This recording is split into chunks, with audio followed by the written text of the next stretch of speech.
habari, utamaduni sana na michezo, Mheshimiwa Mwanaifei. Pole sana na karibu sana hapa. Asante, poleni na nyinyi.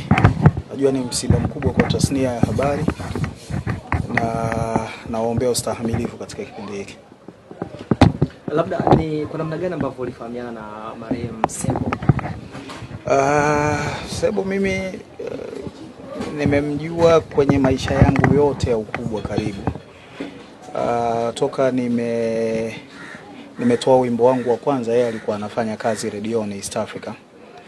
Na alikuwa miongoni mwa watangazaji wakubwa ambao kipindi chao kilikuwa ni miongoni mwa vipindi ambavyo kila mtu anataka kwenda kwa ajili ya kutangaza kazi yake, na ni miongoni mwa watu ambao wameshape sana sanaa ya muziki ya Tanzania, Bongo Flava, kwa sababu ya namna ambavyo alikuwa na shape, anataka ujiandae ukienda kwenye shughuli yake, lakini alikuwa na maoni, na zaidi nilikuwa namjua ukiacha kikazi kama rafiki, mtu mzuri.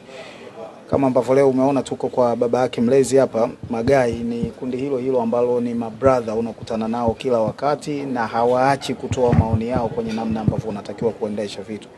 Kwa hiyo wale wasanii wa kipindi changu, hakuna mtu ambaye hakupita mkononi kwa Sebo kwa namna moja ama nyingine.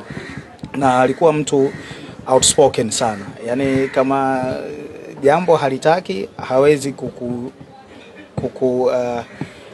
kupita vichochoroni kulifikisha kwako, atalisema kama lilivyo. Na wakati mwingine ilikuwa inampa matatizo, watu walikuwa wanapata ukakasi kwa kauli zake, lakini baadaye ukagundua kwamba ndio ubora wake, quality yake kubwa ilikuwa kwenye huo usemaji, ukweli wake.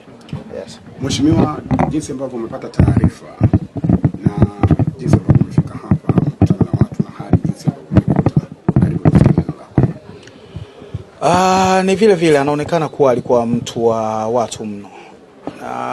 Hii ni safari yetu wote.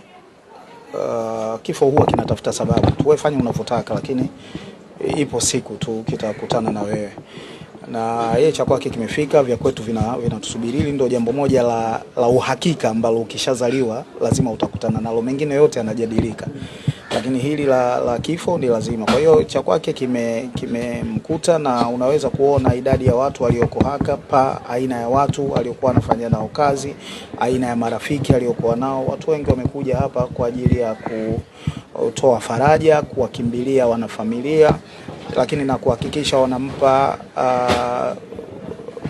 mkono wa kwaheri wa heshima rafiki yetu, kaka yetu, ndugu yetu Sebo.